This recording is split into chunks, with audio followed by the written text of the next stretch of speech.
All right, so what I was asked to speak about, and this is a men's conference, is men's issues and kind of what men are facing in our culture today. And so what I want to do here in these three talks, the first of these is that I want to lay out what exactly is going on in our culture, what is happening among men. Particularly, I'm going to be talking about young men. My concern personally for young men is one, that I'm raising two young boys, so it matters deeply to me. And I already see some of the challenges that they are facing, possibly in their future. And I've had some conversations I hadn't expected to have because of messaging that they heard. And my kids don't consume a lot of media, especially if we don't approve. But just in friends, and they've asked questions about things like what we might call toxic masculinity. And I know that there are messages that young men are hearing now and are continuing to hear that are going to have and are having a profound impact upon them and how they view themselves and how they view the world around them. And the other reason I care a lot about this is that I work in college ministry, so I work with college students. I work with young men. I hear a lot about the challenges that they are facing and the messaging that they are consistently hearing. So I'm going to set out what the problem is exactly. There's so much to talk about here, and my notes on that issue could easily be a probably 3 to 4 hour lecture. I won't talk that long, don't worry. And that's only a small portion of the issues there. So, and the second talk, I am going to be presenting some of the responses, some of the influential voices, especially on the internet, that are now getting the ear of young men because they are addressing these issues that men are facing today. And we're going to do a little bit of evaluation of those responses and say, are these responses the right responses, or are there better responses? And then in the third of these, we're going to look at what it is that the church, what it is that Christians should be doing, how we should respond to these issues. And so the first talk then is going to be a lot of kind of data just to say what's going on and what is the evidence of what we're talking about here, that this really is a significant problem in society. So just quick biblical background here, because this talk is not a biblical exposition, though we could certainly do that. In the creation account, we're talking about man. We've got to really start there, right? We've got to start with who is man, how does God identify man, and then how does man relate to woman? In the creation account, we see that the man is created first, the woman is created from the rib, as we often say, or the side of Adam. The two are brought together in this kind of mutuality, this mutual harmony with one another. They are to become one flesh. They are to live with one another. There are certainly distinctions between men and women even before the fall, but those distinctions are ones that are good for both sexes, for both man and woman. They complete one another. After the fall, after Eve takes the fruit, gives it to Adam, and then Adam listens to the woman. That right there is the first kind of distortion of this male-female relationship, okay? Because Adam was the one that was supposed to protect the garden and protect his wife Eve. Eve took the fruit from the serpent. Adam should have protected Eve. Adam should have said no. He should have stepped on that serpent's head and crushed him and killed him. Instead, he failed to protect his wife and failed to protect himself, and he took and he ate. Since then, men and women have faced the consequences of the fall, and the consequences of the fall that men and women have faced are different. They're different right there, right away. So God doesn't just give a bland set of curses to humanity. He says to woman that she's going to have pain in childbearing, and then he says to man that he is going to work by the sweat of his brow. He's going to have difficulty in work.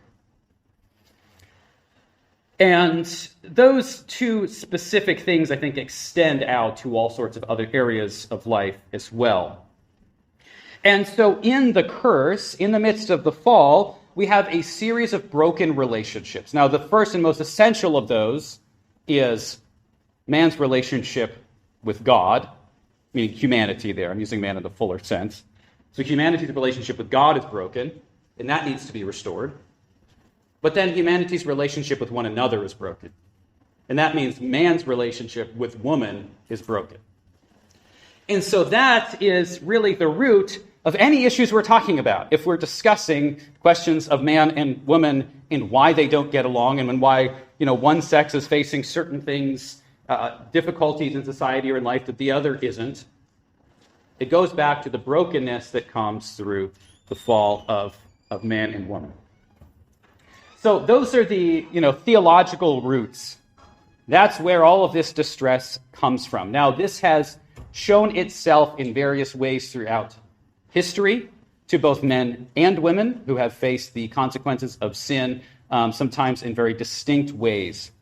But today, I am tasked specifically with talking to all of you who are men about the plight that men are currently facing in our culture. Now, the fact that there is a crisis that men are facing is something that has been recognized really all over the board. It's something that was first kind of recognized by maybe more conservative political voices that really started talking about this, but at this point, there is quite a bit of literature from the kind of other side of the political spectrum that's beginning to acknowledge a lot more of these realities as well, just because it's so demonstrable just in a number of different ways. And we'll talk about what those ways are. A really helpful book, if you want to delve into this a bit, it's a book called Of Boys and Men by Richard Reeves, a sociologist, written in 2022.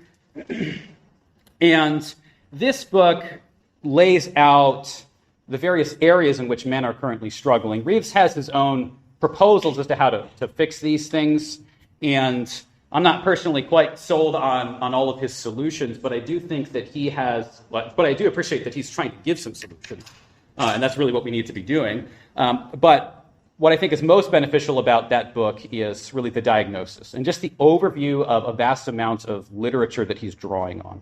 And so there are disadvantages to men in modern society, as Reeves describes it, in three different areas. And the first is in the educational system. The second is the economic shift away from traditional male jobs. And then the third is the cultural role that man has had historically in the family as provider is now largely gone. And so we will talk about all of these here. Well, let's start with mental health. I'm going to start there because this is tied probably to all three of these areas, but what we see in terms of men's mental health just gives you an idea of psychologically how men are currently doing. And women aren't doing well psychologically right now either, by the way. And studies have shown that there are just increased rates of depression and anxiety, and a lot of that there are a lot of factors in that, but some of it, at least a significant portion of that, seems to be due to excessive cell phone and social media use, which is a major problem. But that affects men and women a bit differently. So first statistic that I want to mention here is that 80% of suicides are men. It's about 3 out of 4 what they call deaths of despair, and that includes both suicide and a drug overdose are men. So this is disproportionately affecting men. That tells you that something is wrong right there. There was an Australian study which asked for words that men used to describe themselves as they were suicidal, how they were feeling. And the 2 words that came up the most in those studies are useless and worthless. I want to talk about those 2 things. Those are really key in terms of how men see themselves. Women don't give the same answers, which is interesting.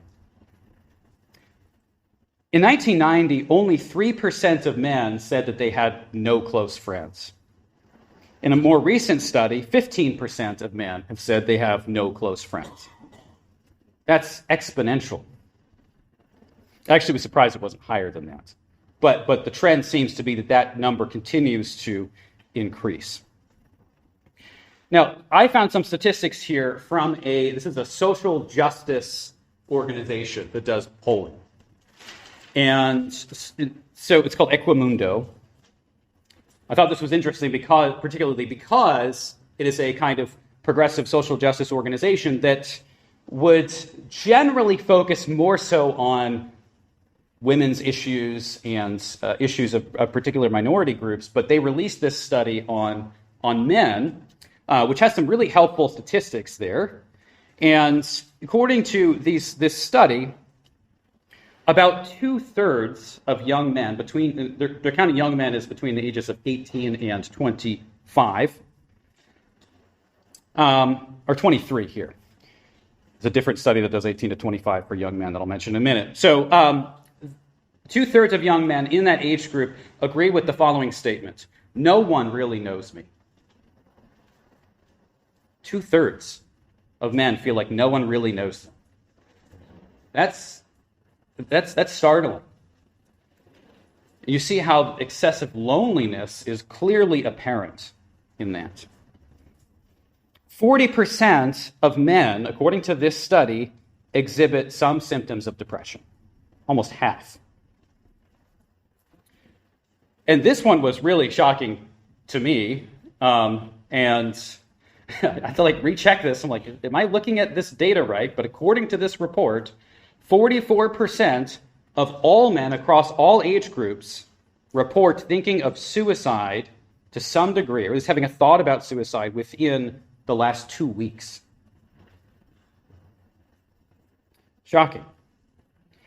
Another statistic that I think plays into a lot of this is that 6 out of 10 men report looking at pornography weekly. And that's across age groups. And I think it's higher for younger groups as well.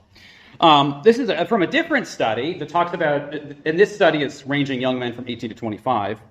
And this was just came out recently, said that 45% of men in that age group have never approached a woman in person, like for a romantic purpose. Maybe they've approached a woman like they're working a job, but never with the intention of initiating something romantic. What was the percent? 45%. 18 to 20. 18 to 25. And so people aren't getting married. Men are not getting married. Men are afraid to talk to women. There are a lot of reasons for that. I had a conversation with the students not too long ago about another student who liked this girl, but he wouldn't say anything to her. And this had gone on for a very long time. And I'm just like, why doesn't he say anything? Why doesn't he just say, look, I'm interested, I like you, why don't we date? And this student looked at me and he's like, we don't do that.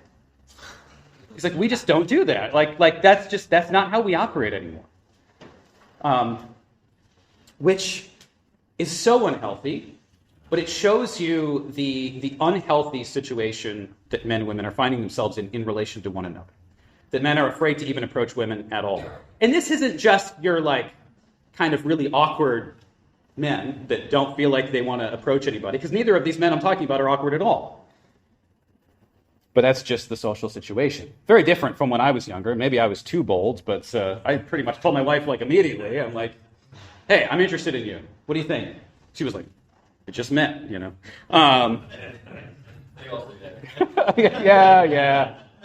We hadn't been dating very long, and I was like, yeah, I think I could probably marry you, and she totally freaked out. So maybe I should have been a little, well, hey, it worked, though, so I can't complain too much. So, boldness is good. Men need boldness. Men are called to boldness. And this isn't just true in dating. A lot of things I'm talking about are in terms of relationships between men and women with dating, but that the problems that we see in dating are emblematic of problems that are much bigger than that.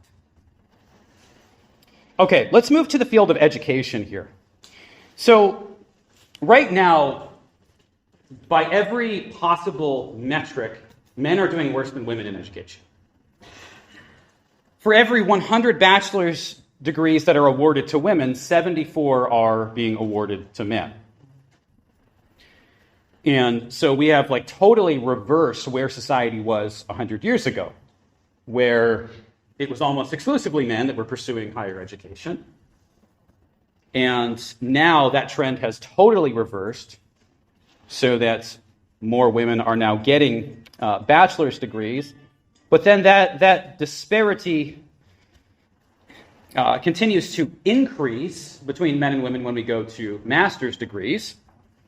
And so 3 out of every 5 associate or master's degrees are awarded to women rather than men. Every single, at least as of 2020, every single one of the top 16 law schools in the United States had a woman as editor-in-chief. That is significant. Male students are at a higher risk of dropping out of college than any other group. When I say any other group, I don't mean just compared to women. I mean that when you break down people into any kind of group that you can, whether it's you break people down into socioeconomic status, you break people down into racial groups, in any of those ways that you could kind of classify people, the one that performs the worst of all of those possible groups is men across the board. And so this issue with men is not, it's ubiquitous across races, it's ubiquitous across socioeconomic statuses. Almost 1 in 4 boys, it's about 23%, and so it's like younger boys especially, is diagnosed with a developmental disability because they're not performing well in school for one reason or another.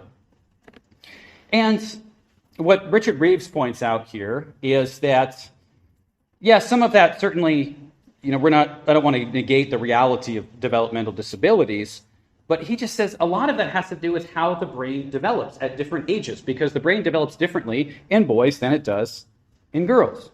And so the brain functions that are associated with impulse control, with planning, and with future orientation, which is mostly in the prefrontal cortex of the brain, mature 2 years later in boys than girls. This would explain a lot of why boys aren't doing as well. If you don't have impulse control, it's harder for boys to focus and do their homework, and they're going to spend time, playing video games and doing other things, whereas women, because they can control those impulses at a younger age, are able to focus significantly better than boys. Right now, black women are more likely than white men to have graduated from high school. That's a massive shift. Young black women between the ages of 18 and 24 are more likely than young white men to be enrolled in college. A higher proportion of black women aged 25 to 29 hold postgraduate degrees. Higher proportion than white men of that same age group. And I'm specifying black women, not black men, because black men are having the same issues as men in every other group. So that's the field of education. I think it's pretty evident that there are issues here.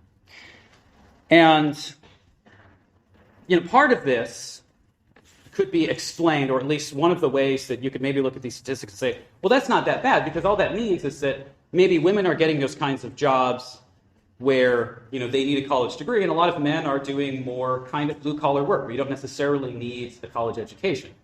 And if that was the explanation, that makes sense, right? That's fine. If men are doing working in the trades and doing all sorts of other kind of real hands-on stuff where you don't need a college degree, that's fine.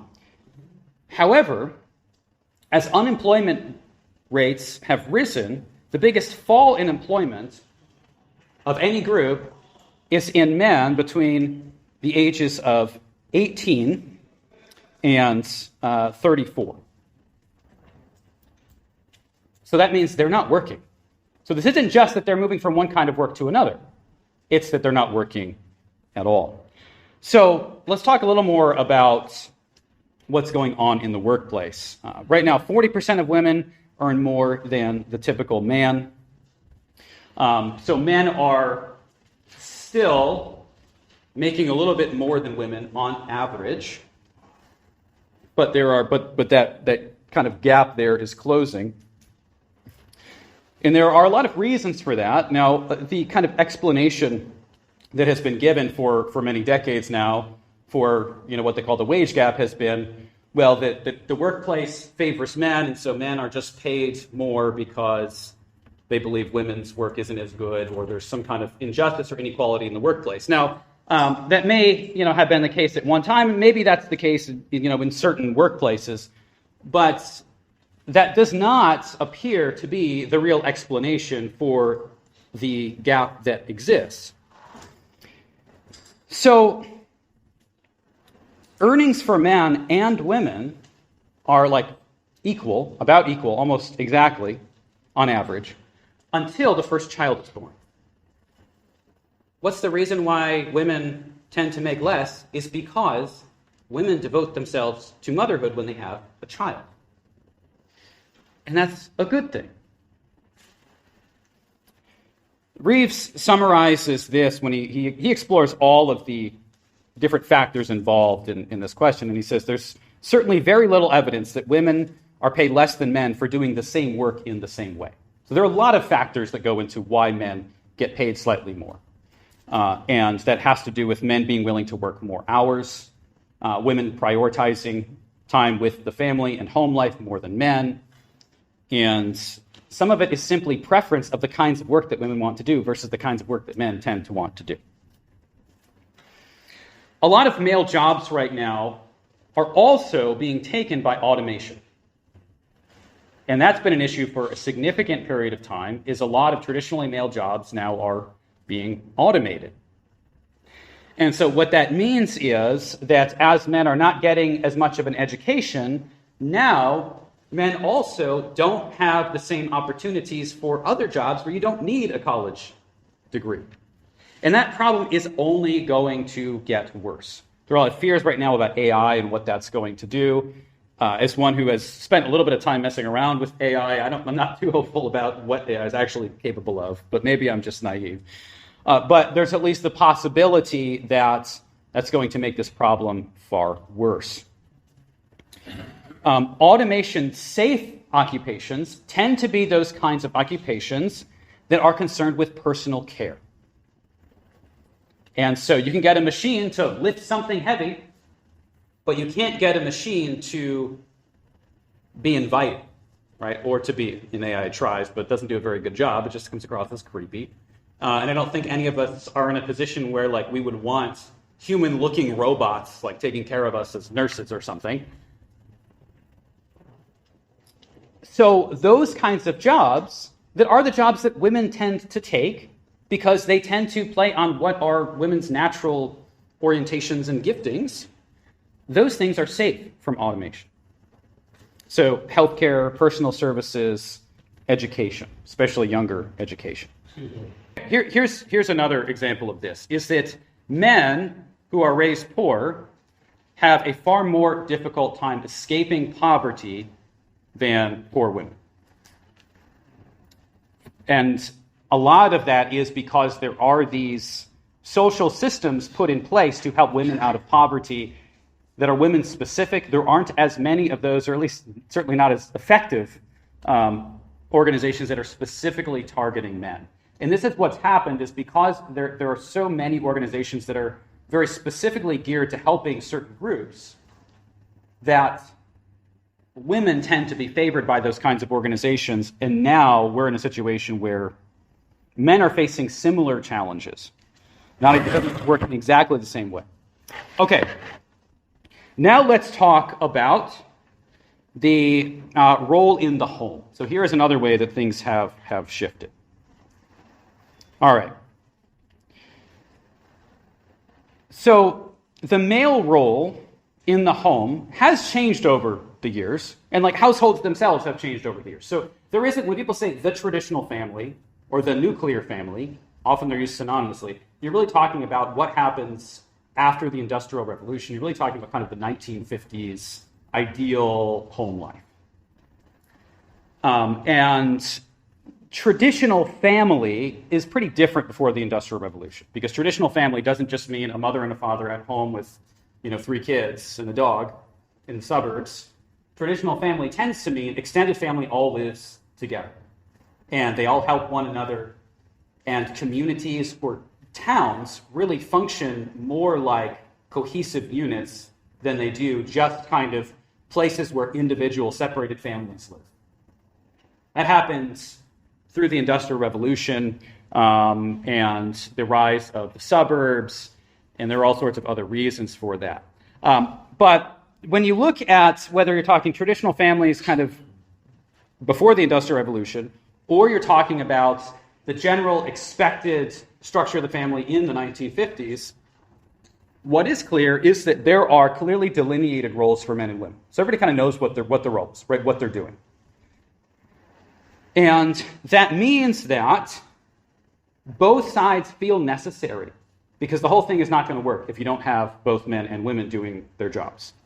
It's very clear when you have very clearly delineated roles. So Reeve says, this is a quote, "The traditional family was an effective social institution because it made both men and women necessary." And so regardless of kind of what you think about, what should be the case in terms of women in the workplace and all of that, it's very clear that when you do have a structure that generally says the woman takes care of the home, the man is out working throughout the day and is the breadwinner, it does make things very clear-cut. And everybody knows what their role is. And how does the man feel? He feels like he is useful.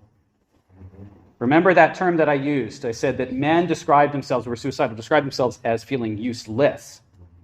And so men who have a clear role feel useful, and that's how they find value. This is my purpose. This is what I can contribute. I'm necessary because I do this. I make the money. I make sure that the family is provided for. And that's just not the case anymore today. Women are breadwinners in 41% currently of U.S. households.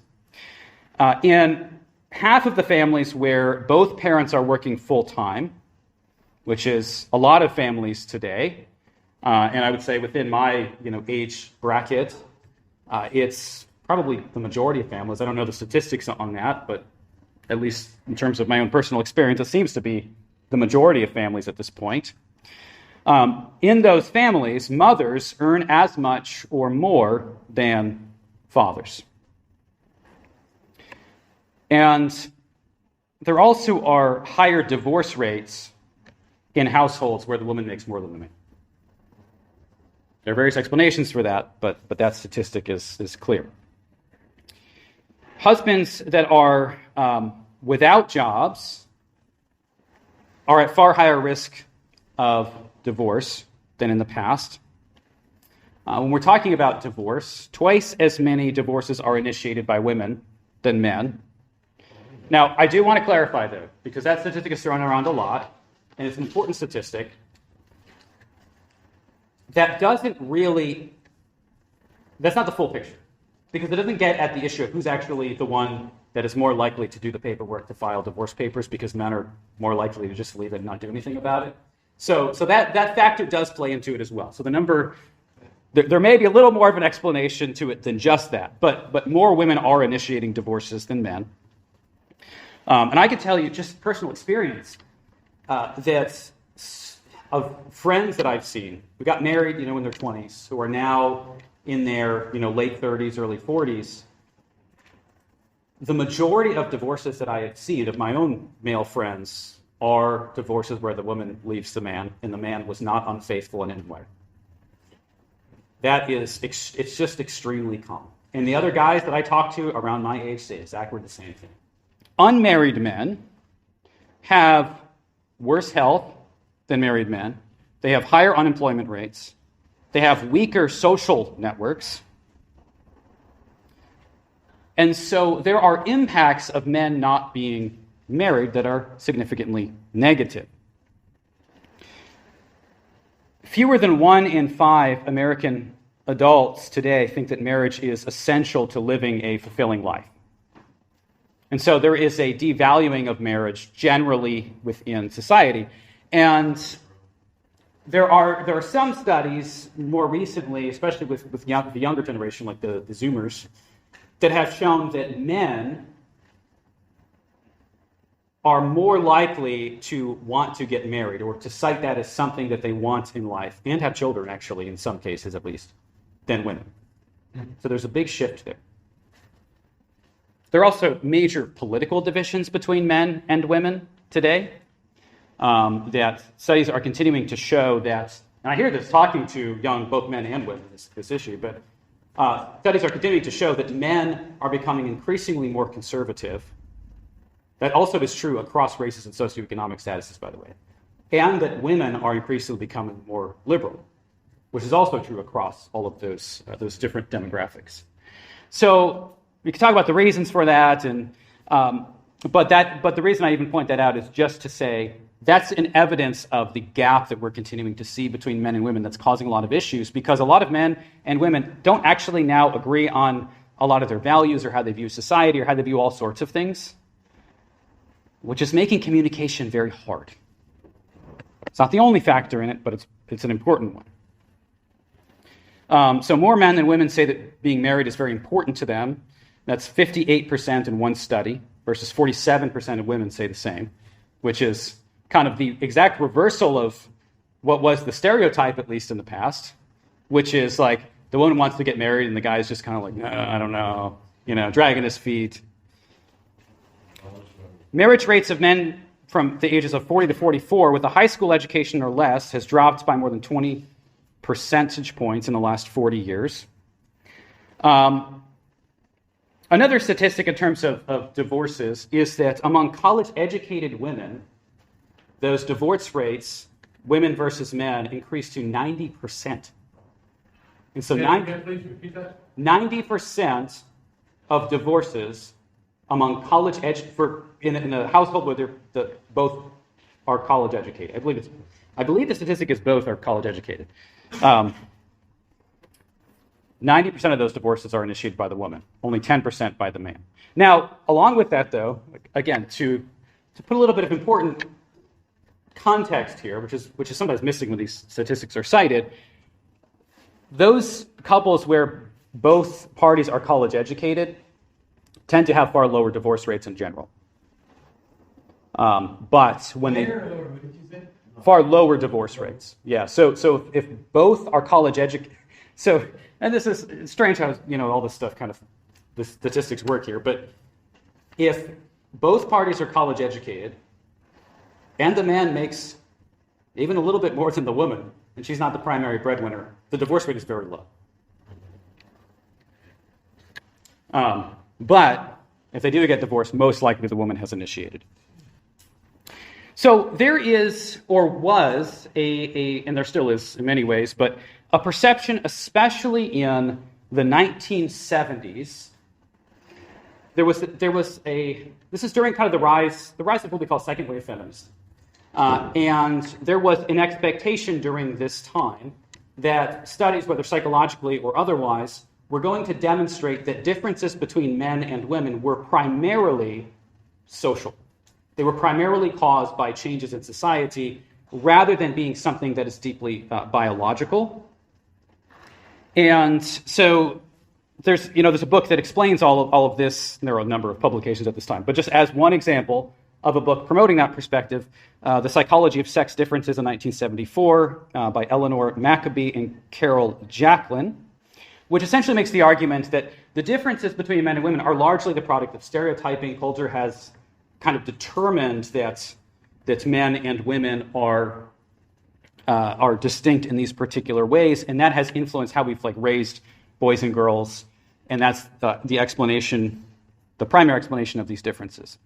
Well, there are a number of studies that have gone on since that time, and I have a lot of details about them, but I can't get into all of them for the sake of time here. If you want to explore this, there's a really good, very kind of quick overview article of some of the findings since that time. This was published in the Scientific American in 2019 by a guy named Scott Barry Kaufman. The article is called Taking Sex Differences and Personality Seriously. Really good, brief overview, and I can give you that if you have any interest in kind of looking at this. So, studies since that time have consistently demonstrated over and over again that there is far more to male-female differences than simply those different social expectations or stereotypes. And I'm just going to mention a few of these. So, number of studies, again, that cite all of this stuff. Another book, if you want some more citations, there's a book, I think it's a very good book, called Manliness by Harvey Mansfield, who is a professor at Harvard University, just retired last year. Really great book. He has some really good overviews of just a lot of the literature there. Okay, so what are some of the major sex differences that have been examined? Now, I always have to say this when you're talking about sex differences, is that when you're looking at any study like this, you're looking at general trends. You're not talking about every single person, right? Because when you talk about this stuff, there's always somebody that will be like, but I'm not like that. And like, that's fine. You don't have to be like that. But we're not looking at every single person individually. We're just looking at trends. And so there's kind of there's going to be a divergence among men, of course, and a divergence among women. There are different temperaments, and we'll talk about some of that, and different ways that people function. But the differences are significant that seem to show up over and over and over again. Some of the things that have been repeatedly observed is men are more aggressive, men tend to take more risks, and men tend to have a higher sex drive. Men tend to score higher in the qualities of assertiveness, justice-mindedness, and introversion. Men tend to score lower than women in agreeableness, empathy, and extroversion. Males tend to be more interested in things, and women tend to be more interested in people.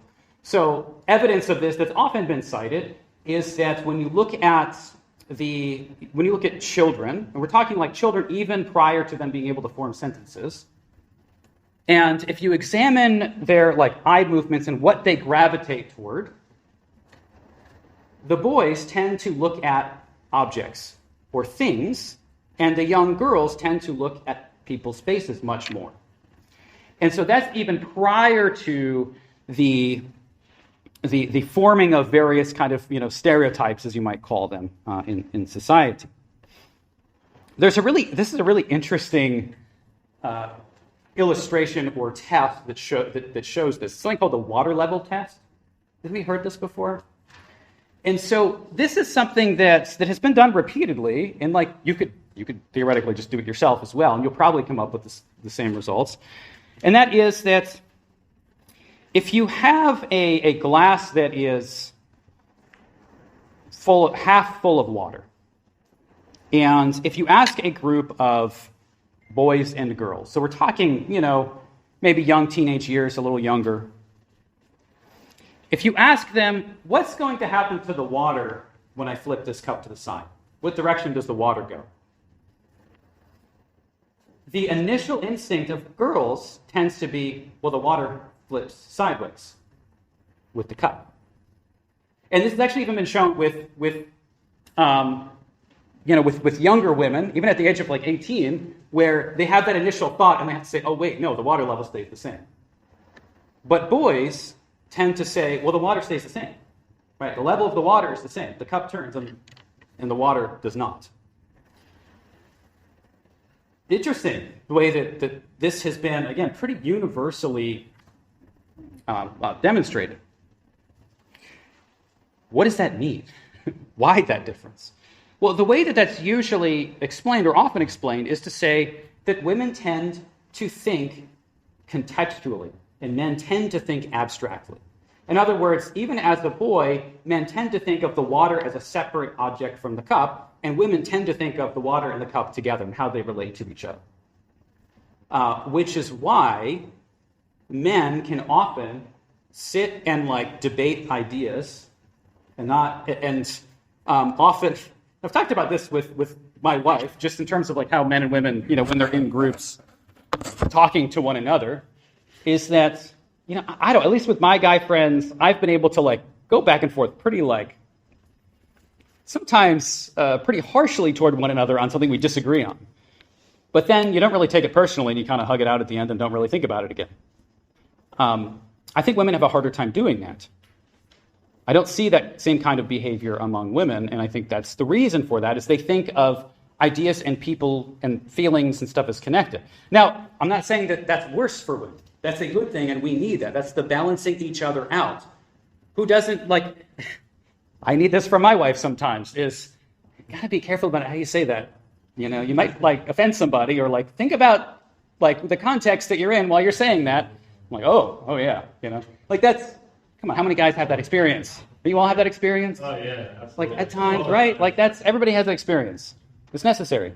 So just some observations about like speech in men and women. There's a really good book, and it's still being printed. It was released in 1990 by a woman named Deborah Tannen called "You Just Don't Understand." This was very popular at the time, and it still holds up pretty well. And a lot of the things that she observes have continued to be observed.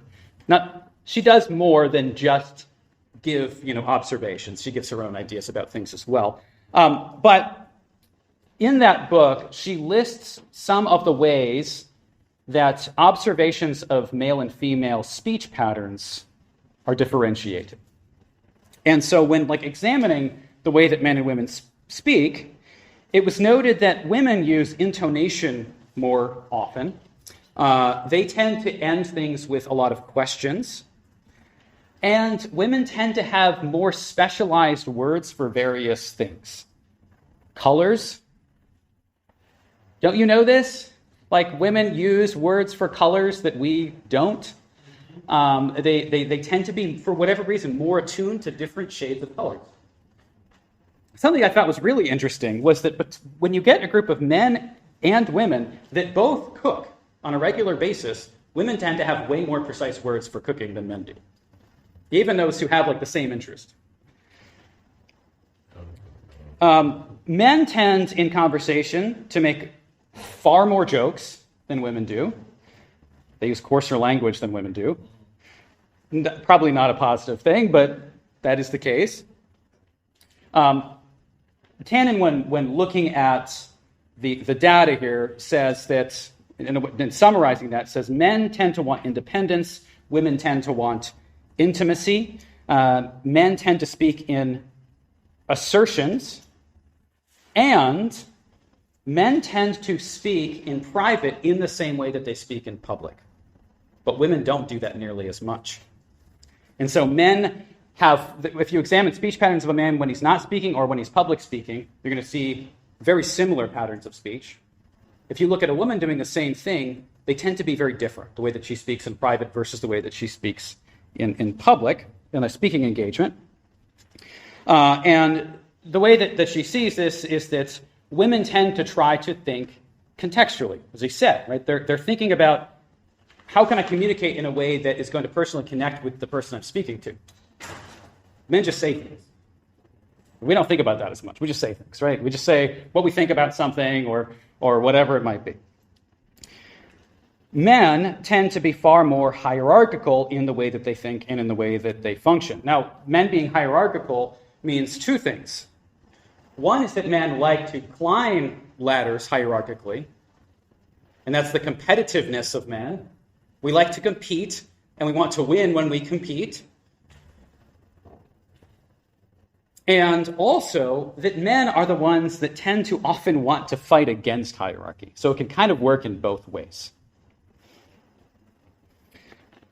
Now, there was a study this is at the Harvard Law School, I think it was the Harvard Business School, where there was a number of students were asked, and men and women, they were given a picture of like a ladder. And on this ladder, you have like the top of the ladder is, the head of a company, or like the CEO, right? The highest position you could have. And the bottom rung of the ladder is the lowest position you could have.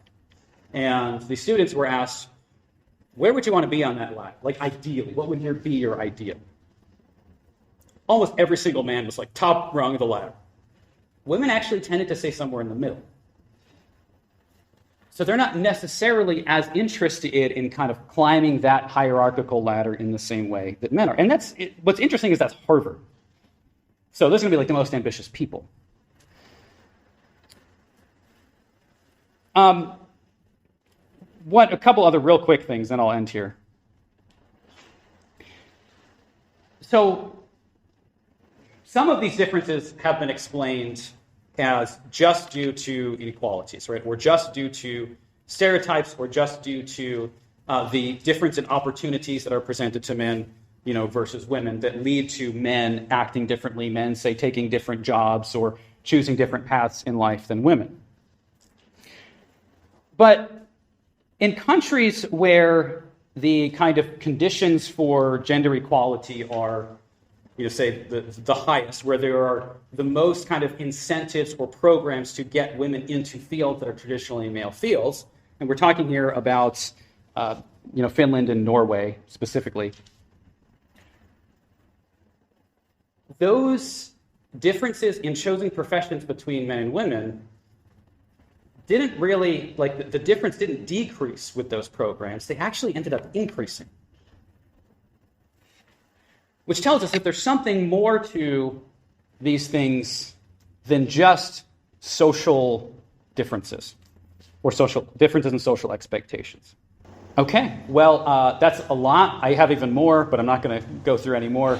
I've taken enough of your time here in this first talk. So a lot of data to think about, and then we'll move into, we're not going to do more data, but I want us to see this picture clearly before we move on. Thanks.